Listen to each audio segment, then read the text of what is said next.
Eu acho que o Misael tá muito chateado porque eu não vou discutir fundamentos religiosos com ele. Ele gosta disso, por isso que ele fica na madrugada fazendo isso. Não vou discutir. Eu não sou batista, eu sou presbiteriano e ele precisa informar também qual é o posicionamento batista atual. Certo?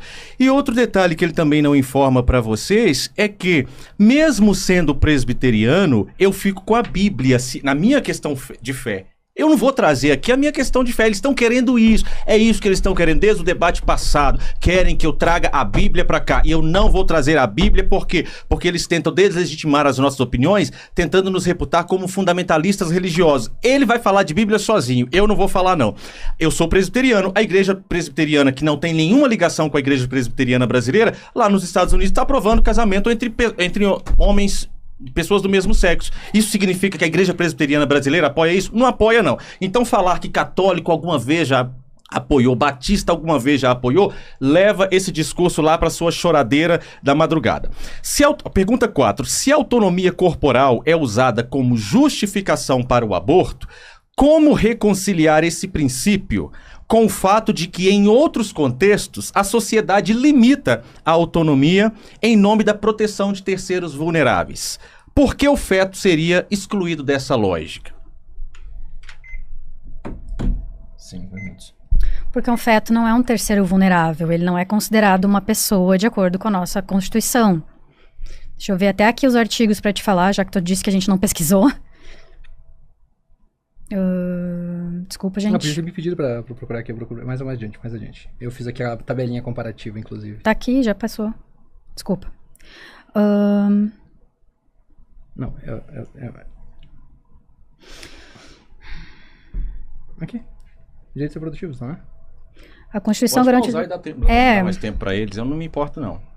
Eu não consigo achar. Ai, meu Deus do céu. É porque não tem, por isso que eu acho. Não é que não tem. Calma. Então Deixa que eu vou achar pra ti aqui, ó. Isso. Pronto, perfeito. Não é isso. É isso aqui, essa aqui é a comparação.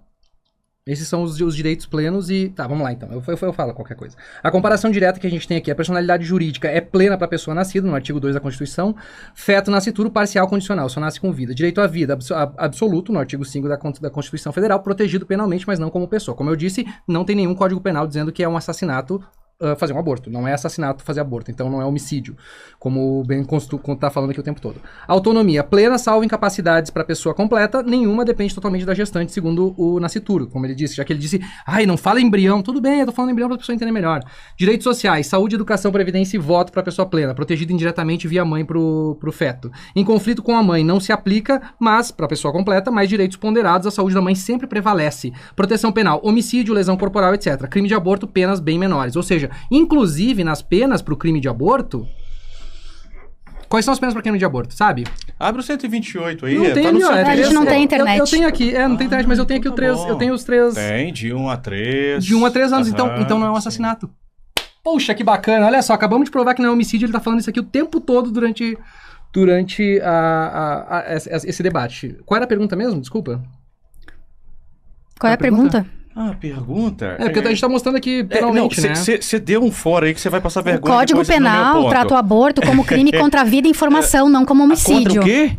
Contra a vida e informação. Crime contra o quê? A vida e informação. Não como homicídio. Diz a vida humana? Onde está escrito homicídio no Código Penal? Não como homicídio. Não, mas nós não estamos... E no Código... Meu Deus, Ben. Tá, vai. Segue. Vamos seguir. E no Código de homicídio tá escrito? Vamos seguir. Maria, você não sabe nada. Não sabe nada. Esquece isso aqui. Vai. Foi no julgamento da DPF 54. Isso é Constituição? Maria, vai continuando respondendo a pergunta. Meu Deus, vai tu. Concluir aqui bem agora. Não briga não, tá? Isso é Constituição? Tá, qual é a pergunta mesmo? Eu esqueci qual é a pergunta. Tô perguntando. Qual é a pergunta? Ok. Se a autonomia corporal é usada como justificação para o aborto, como reconciliar esse princípio com o fato de que, em outros contextos, a sociedade limita a autonomia em nome da proteção de terceiros vulneráveis? Porque o feto não é um terceiro vulnerável. Ele tem proteção jurídica, mas ele não é uma pessoa. Isso a gente já demonstrou. Portanto, atentar contra a sua vida é crime, mas não é homicídio. É esse o ponto. Ele não é um terceiro vulnerável. Inclusive, se tu considera que uma pessoa em potência, que ele é uma vida formada já, ele não estaria invadindo a vida da mãe? Porque pra ti, o feto tem o mesmo direito que uma pessoa completa, correto? Ele é nascituro. Ele tem o direito, ele tem completo. Completo? Ele tem o direito completo, Ben. É uma vida. Ben, ele tem o direito completo. Os ele tem o direito completo. completo. Pelo Código Civil, completo pelo de uma pessoa código, nascida? Você vai deixar eu falar ou você vai ficar... Eu só quero saber. E eu estou te respondendo. Completo? Ele é nascituro. Eu te perguntei se ele é O que completo. é completo? Eu quero dizer de uma pessoa como eu e tu. Ele tem o mesmo direito? Como assim? Os direitos que nós temos como pessoas Quais completas. direitos? Você tem que perguntar por direitos. Não, eu quero saber qual direito. Porque a mulher tem um direito que o homem não tem. Tá, mas o nascituro tem os mesmos direitos que uma pessoa que já nasceu? Óbvio, o direito a ir e vir ele não tem. Então ele não é uma pessoa completa. Entendi. Cara, eu não vou usar o termo burrice, porque a Michelle usou e foi muito desrespeitoso. Mas isso é risível o que você tá falando. Não é. É literalmente a diferença entre vida potencial. Segura aí, nos 3 minutos de contrapor, você fala. Ele tá me perguntando. Não, mas é que eu tô te perguntando se tem o mesmo direito que uma pessoa que nasceu e tu disse que não, e tu sabe que não. Tu sabe que não é verdade. Quando tu comparou, inclusive, o caso do violinista que eu te trouxe aqui, tu mesmo admitiu que o feto não é o mesmo que uma pessoa completa. Tu disse isso. Tu disse que são duas pessoas que já têm todos os direitos dele. Por que agora tu mudou de ideia? O que te faz? De novo, se tu acredita que uma vida em potencial, um embrião, por exemplo, já é completo, já é dotado de tudo, ele não tá invadindo, então, os direitos de uma mulher por estar dentro dela? Porque isso tu tá dando a entender. Se a vida potencial já tá completa com todos os direitos, então ele tá fazendo mal pra mulher, porque ele tá infringindo o corpo da mulher. Então tu tá dando a entender que o feto tá de alguma forma... Precisa de Lei Maria da Penha aí, hein? Teria que ver uma Lei Maria da Penha pra mulher, porque o feto, ele já é uma pessoa completa, com todos os direitos, e ele tá literalmente sugando os nutrientes da mulher, enfraquecendo ela, fazendo mal pra ela. Então tu tá dizendo isso, basicamente. Tu tá determinando que ele é uma coisa ruim pra mulher. Ele é uma vida completa ou não? Ele é uma vida humana ou não, que tem todos os direitos? Porque é isso que tu tá dizendo? Só sim ou não? Só sim ou não? Eu não vou responder conforme o que eles estão pedindo. Eu sei que você precisa de uma resposta mais complexa. Estão falando é tão absurdo que dá então vergonha. não responda. Isso daria vergonha no ginásio. Mas o seu tempo, se você quiser Eu ia responder. deixar um tempo a mais pelo prazo, mas estourou o tempo. Você vai ter 3 minutos para responder. Pra comentar a resposta. A pergunta foi sua, essa foi a resposta deles. Você tem 3 minutos para comentar. O que eles estão falando é extremamente absurdo. No sentido assim, o ginasial riria, sabe? Se falasse isso na 5ª série, os meninos iriam rir. Sabe por quê? Ele pergunta, tem os mesmos direitos de uma pessoa completa? Aí eu respondo, os direitos precisam ser analisados conforme o indivíduo. Aí ele, pronto! Não é... Então, um paciente que está hospitalizado em UTI, ele tem alguns direitos restritos. Então, ele não é uma pessoa completa? A criança, que ainda... A criança, então, né? Se ela é criança, ela tem os direitos restritos, porque ela precisa, para os atos da vida civil, por exemplo, de que a mãe ou o pai assine. Então, ela não é uma pessoa completa? Isso que dá esses propagandistas do mal tentarem entrar em seara que eles não têm o menor conhecimento, porque vai passar vergonha. Ele disse que eu estou dizendo homicídio. Eu não disse, mas não teria problema dizer homicídio. Eu disse assassinato. Mas não teria problema eu dizer homicídio, até porque homicídio... Existe tipo penal homicídio? Não, é porque ele não sabe nada. O artigo que trata de matar alguém... Ele diz lá, matar alguém, esse é o tipo penal. Lá não está escrito homicídio, lá está escrito matar alguém, certo? Da mesma forma como no crime de aborto, também tem um tipo penal, que é um crime, é um atentado contra a vida. Agora, o que é um atentado contra a vida? Deixa pro Misael, o intelectual de TikTok lá da madrugada, responder. O que eles estão falando aqui, tá tentando entrar numa seara que não tem o menor conhecimento, é absurdo e tá passando, é muita vergonha. Terceiros vulneráveis, o feto, ele é sim um terceiro vulnerável. Por quê? Porque ele não tem capacidade de lutar por si mesmo pelos seus próprios direitos. Isso é ser terceiro vulnerável. Isso é ser hipossuficiente. Mas eles não sabem nada. Da mesma forma como o consumidor, por exemplo. Na relação consumerista, o consumidor ele é hipossuficiente, ou seja, ele é um terceiro vulnerável. Ele não tem a paridade de armas para lutar pelos seus próprios direitos. Então, dá-se uma proteção legal maior. Por isso é que nós militamos, nós lutamos para que os bebês no ventre das suas mães sejam protegidos para que possam nascer, ao contrário do que os propagandistas da morte tentam falar, negar, é o direito dessas pessoas nascerem. Porque quando elas nascerem, crescerem, se desenvolverem, elas vão conseguir, em um determinado momento, fazer a própria defesa e não precisará de outros indivíduos defendendo a eles. Esse é o ponto. Misael Maria, sua pergunta. É a última, né? Sim. É a Perfeito, quinta pergunta. Tá. A OMS publicou em 2022, mas já defendia desde o começo da década passada, a orientação sobre a necessidade de descriminalizar o aborto até o 3º mês. Essa orientação é baseada em centenas de estudos realizados ao redor do mundo que verificaram que a criminalização não tem efeito na redação dos abortos ilegais. O estudo Global Regional and Subregional Classification of Abortions by Safety Estimates from a... publicado por Bela Ganadou, doutora em medicina e cientista comportamental na The Lancet, uma das revistas científicas mais respeitadas do mundo, tem as principais conclusões que leis restritivas e risco, em país com leis altamente restritivas, apenas 1 em cada 4 abortos era considerado seguro. Em países com leis menos restritivas, essa proporção subia para 9 em cada 10 abortos seguros.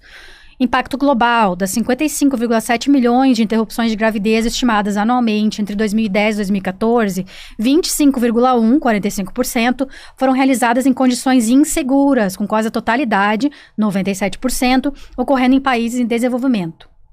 O estudo afirma que a proporção de abortos inseguros foi significativamente maior em países com leis altamente restritivas e que são necessários maiores esforços para garantir o acesso ao aborto seguro. Outro ponto fundamental é entender que a maior parte dos países que optaram pela descriminalização tem IDH muito alto ou alto, com praticamente todos os países europeus e até alguns países da América Latina, como Argentina e Uruguai, que recentemente também deu um passo além e aprovou a eutanásia. Esse dado mostra uma maturidade na discussão do tema que não se limita ao gosto religioso de sua população, como é a realidade em boa parte dos países que ainda criminalizam o aborto. Nós, como brasileiros, queremos continuar pautando a nossa saúde pública com crença pessoal. Ou devemos discutir esses assuntos com a seriedade que a saúde pública merece? 5 minutos, bem. Ok. Quem diz que aborto é questão de saúde pública são vocês. Nós que defendemos a vida dizemos que aborto é uma questão de segurança pública. O que vocês estão tentando fazer é semelhante, como eu já disse, é semelhante a, já que está havendo muito furto, ao invés de mandarmos quem furta para a prisão, para que não furtem mais, não, vamos descriminalizar o furto. A lógica é a mesma. Quem milita pelo aborto dizendo que, já que ele é clandestino, as mulheres estão morrendo, é a mesma coisa de dizer, estão cometendo crime, estão recebendo a recompensa pelo crime que cometeram, então pare de determinar isso como crime para que possam não sofrer as consequências do crime que cometeram. Não é questão de saúde pública, aborto não é questão de saúde pública. Novamente, como a propaganda nazista, como eu disse, fazia a mesma coisa. Ressignificar os termos para tentar fazer com que os termos fiquem mais palatáveis. Quando eles falam questão de saúde pública, aí fica parecendo que é o quê? Nossa, saúde, né? É algo que todo mundo busca. As pessoas, elas lutam para ter melhores condições de saúde. Então, eles colocam como aborto uma questão de saúde pública para tentar fazer com que o assassinato de bebês passe de forma mais... com menos reprovabilidade. Então, não, Maria, eu não considero o aborto, não tem nem como eu responder a sua pergunta, porque eu não considero o aborto como questão de saúde pública. Eu entendo que se um homem engravidou uma mulher, se a mulher engravidou-se e ambos eram capazes de decidir naquele momento, no momento do sexo, se preveniam ou não, eu defendo que esse homem e essa mulher sejam responsáveis pela consequência dos seus atos. Se um homem engravidou uma mulher, ele tem que ser responsável por cuidar deste filho que ele colocou no ventre dessa mulher. E se a mulher engravidou, ela tem que ser responsável por entender que aquilo é consequência de um ato dela. E vocês dizem que é uma questão de saúde pública para parecer que o SUS não acolhe as mulheres que desejam abortar ou abortam. É mentira também. Um dos princípios do Sistema Único de Saúde é a universalidade. Qualquer mulher que eventualmente esteja grávida e procure qualquer unidade de atendimento, unidade básica de saúde, e diga o seguinte: eu estou grávida, estou psicologicamente instável, afetada por essa gestação, porque é uma gestação que eu não quero, ela vai ser recebida por uma equipe multidisciplinar que irá fazer um acolhimento. Essa mulher terá acesso a psicólogo, terá acesso a assistente social, terá acesso a enfermeiro, terá acesso a médico para cuidar dessa mulher durante todo o período gestacional, para que ela não desenvolva outras mazelas psíquicas. E também essa equipe da unidade básica de saúde vai dizer para essa mulher que ela tem direito de nunca ver sequer o rosto dessa criança que ela está gerando, que ela tem o direito de, quando ela estiver na maternidade, a equipe de obstetrícia vai estar preparada, vai saber daquela situação e vai fazer o parto e imediatamente vai conduzir aquele bebê para uma sala em separado daquela mãe e vai encaminhá-lo para a adoção, uma vez que existem mais de 32 mil pessoas na lista, ativos na lista de adoção, conforme o Conselho Nacional de Justiça, e essas pessoas desejam preferencialmente bebês. Então, se essa pessoa que engravidou, tendo a plena consciência de que uma relação sexual desprotegida pode gerar uma gravidez, porque a Maria disse aqui que tem pessoa que transa sem saber que transar pode gerar filho. Eu não conheço essa pessoa, porque eu acho que todo mundo sabe. É porque ela tem 11 anos. Não, isso aí é estupro. Não, isso aí tá... Não, tu pode interromper. Não, isso aí, 11 anos... Se for 11 anos, Maria, é estupro. E o que eu defendo? Eu defendo que essa menina seja acolhida. Mas ela fez sexo com outro menino de 11 anos. Que ela não seja criminalizada. Eu te respondo no coro da pergunta. Se for de 11 anos, eu defendo que essa menina seja acolhida, que os pais dela e do rapaz sejam responsabilizados penalmente, inclusive. Por quê? Porque aí, na verdade, para o direito se chama de estupro mútuo. Sim, então, mas ela sabia que ela engravidaria se ela fizesse aquilo? Não, o quê? Ela sabia que ela engravidaria se ela fizesse aquilo? Tá sabendo transar e não sabe que transar e ejacular faz filho, Maria? Exato. Maria, que mundo que você vive, Maria? Num mundo em que não tem educação sexual nas escolas para crianças de 11 anos. Maria, então milite pela educação sexual nas escolas e não querer que uma criança de 11 anos carregue a carga de um assassinato pelo resto das suas vidas, tá certo? Então o que eles estão querendo levar é para pânico, tá vendo? É o tempo... Tá acabando? Pode me interromper, fala assim. Não, acabou, ele tem tempo porque eu interrompi ele. Eu deixei um pouquinho mais, tá. Mas beleza. Então, o que eles tentam fazer é pânico, dizendo que eles estão pensando na menininha de 11 anos. Não, eles estão pensando em mulheres adultas. Ah tá, então vou te fazer uma pergunta. A mulher adulta, você acha que pode abortar ou não? Depende. Você vai ter 3 minutos, Maria, pra você comentar a resposta dele. A resposta ou a pergunta. O aborto não é só uma questão de saúde pública, como ele é um problema de saúde pública. Tem um vídeo muito bom no YouTube do Dr. Drauzio Varela, com diversos médicos de diversas áreas, inclusive da psicologia, da obstetrícia, discorrendo exatamente isso aqui que eu vou falar. Que tem uma definição, de acordo com os pesquisadores da Universidade Federal de Pelotas, de o que define um problema de saúde pública. Prevalência da condição, impacto no indivíduo na sociedade, se a condição pode ser prevenida ou existe algum tratamento disponível. Então, é um problema de saúde pública quando há alta incidência de casos, 1 em cada 5 mulheres já fez um aborto, gera grandes custos para a sociedade por conta de hospitalizações frequentes e sequelas, provoca maior sofrimento para paciente e mais despesas para o sistema público. 250 mil dessas mulheres que fazem aborto ilegal precisam ser internadas após o procedimento todos os anos. É o segundo procedimento obstétrico mais procurado no SUS, fica só atrás do parto. Traz consequências psicológicas, como tu mesmo já falou, só que essas consequências psicológicas não são de só ter um aborto, são de se ver grávida e notar que não se quer ter esse filho, mas não pode fazer esse aborto, precisa buscar ele na ilegalidade. Causa alta mortalidade populacional, 47 mil mulheres morrem por ano. Existe prevenção ou tratamento efetivo disponíveis. Quando feito corretamente, o aborto tem 2% de risco de vida para a mulher, menos do que a gravidez. Então, não é só uma questão, como é um problema de saúde pública por causa de tudo isso que eu listei aqui. E é importante destacar que a OMS, a Organização Mundial da Saúde, ela tem uma prevalência justamente nesse tipo de política, porque ela está abordando uma situação que é um problema mundial. Se a OMS, que está cheia de cientistas, de pessoas, pesquisadores que estão trabalhando nessa área, está dizendo, olha, nós temos um problema aqui grave, que é, se a gente não descriminalizar o aborto, mais pessoas estão morrendo.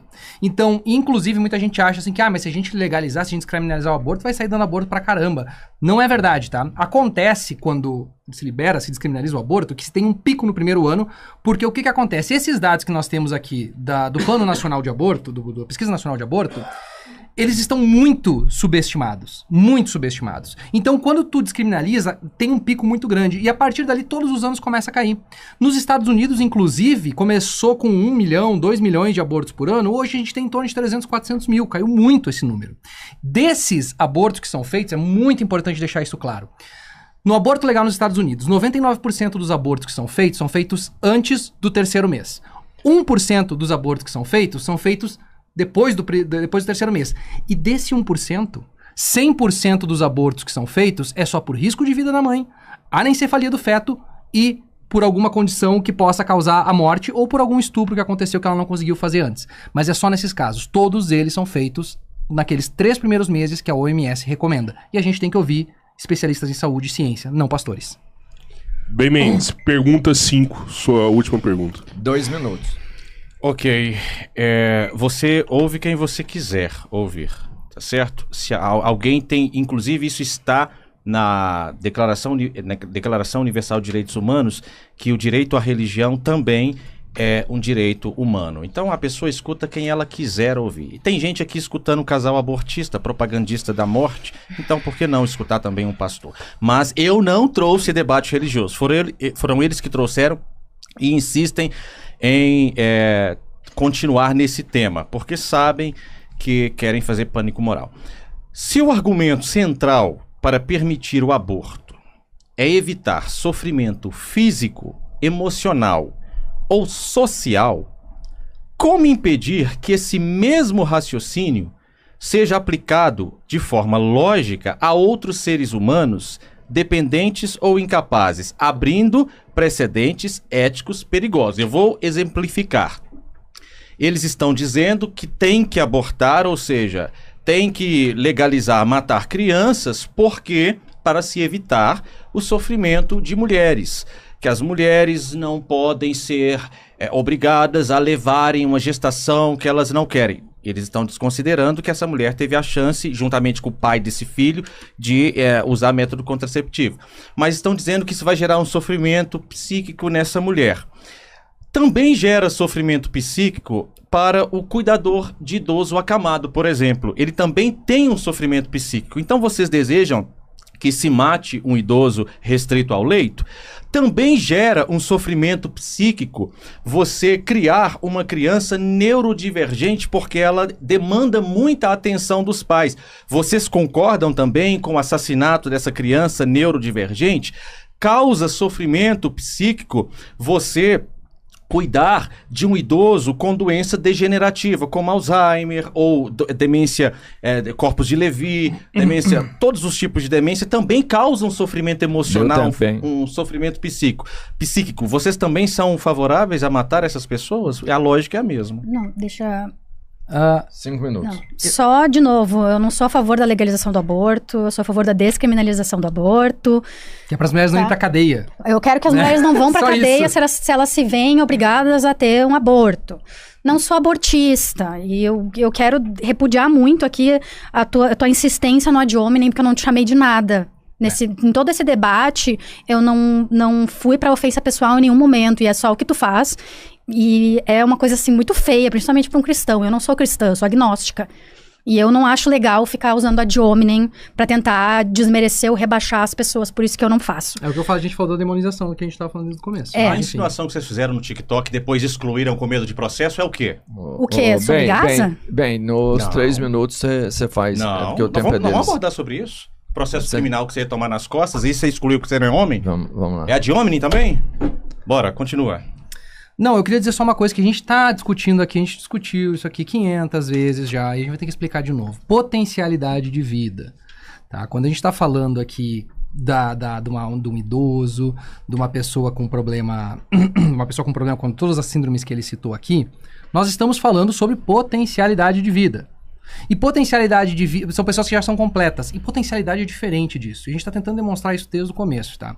Existe uma potencialidade de vida e depois existe uma vida completa. Uhum. Uma vida completa, ela já possui todos os direitos possíveis que são garantidos pela nossa Constituição, principalmente. Então, é por isso que a gente estava tentando demonstrar aqui desde o começo. O Ben aqui falou, por exemplo, da mulher que vai lá e faz o sexo. trouxe essa informação aqui, já no caso do violinista.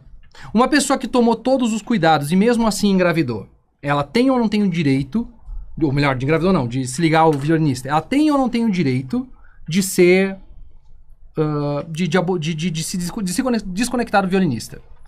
E a gente sabe que na objeção moral a gente vai ter, sim, o direito de desconectar do violinista. Mas o ponto aqui é justamente esse. Porque nós estamos falando de uma potencialidade de vida.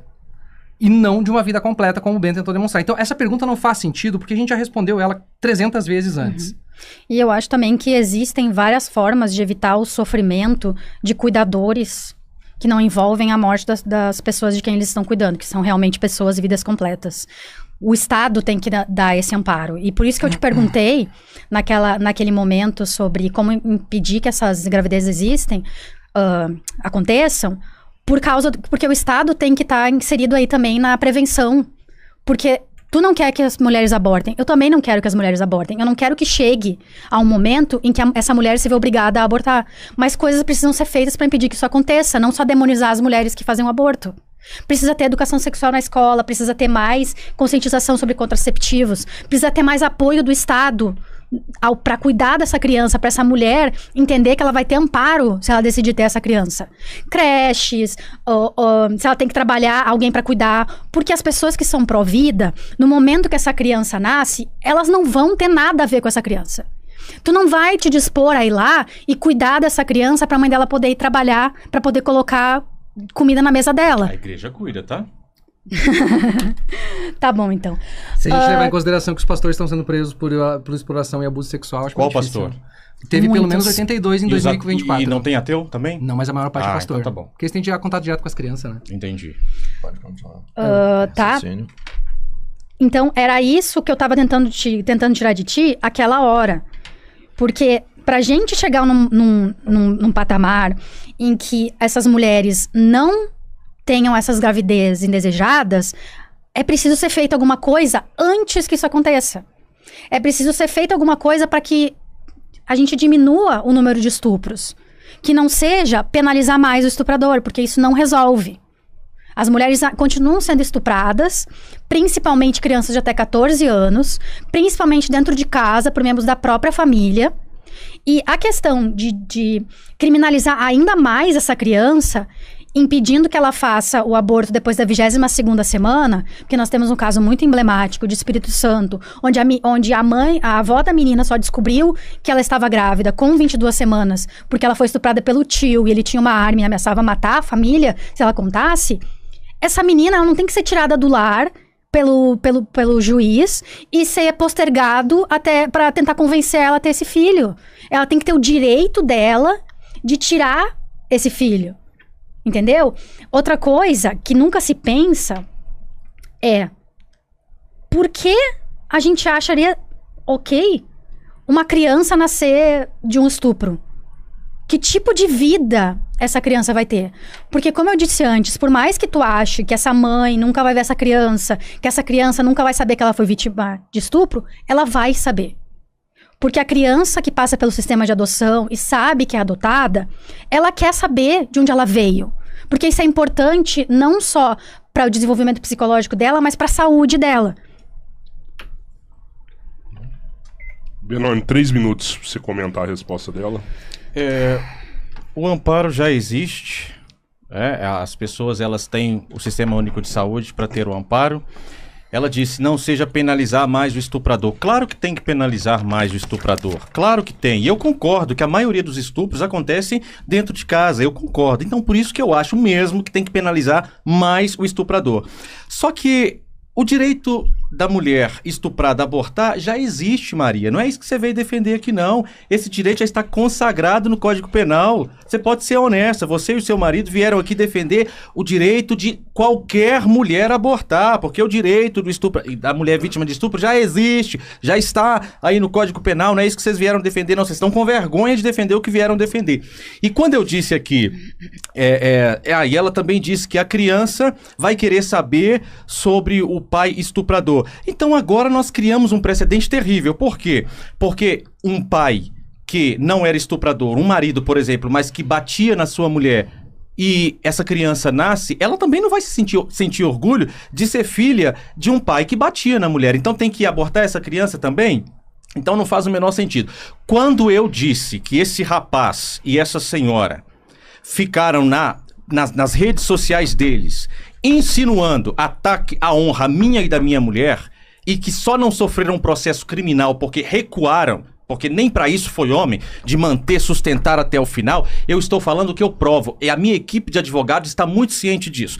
Foram para as redes sociais insinuar, porque eu dei uma entrevista no Flow Podcast e eu disse que eu conhecia a minha esposa, a minha mulher, que eu a conheci quando eu era professor da escola bíblica, eu tinha 23, ela tinha 19. Só que eles omitiram a principal informação, que nós nos conhecemos como amigos e não tivemos absolutamente nada. E depois o tempo passou e nós nos distanciamos, porque ela morava em uma cidade muito distante da minha, e nós só fomos nos reencontrar quando ela tinha 20 anos e eu tinha 29 anos. Aí nós casamos, estamos casados até hoje. E aí esse senhor aqui foi pra rede social dizer, não tô falando nada, não tô falando que é. Não, rapaz, se você entendesse direito, você sabe que insinuação é punível também. E vamos falar certo? sério, não tinha 19 anos, você disse que ela tinha 14.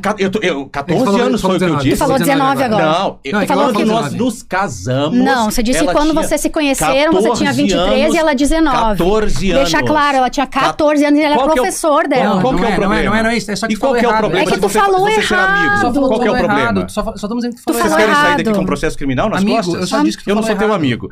14 anos a minha esposa tinha, eu era professor da escola dominical, tinha 23. Nós não tivemos nada. Nós éramos apenas amigos. Nós nos distanciamos.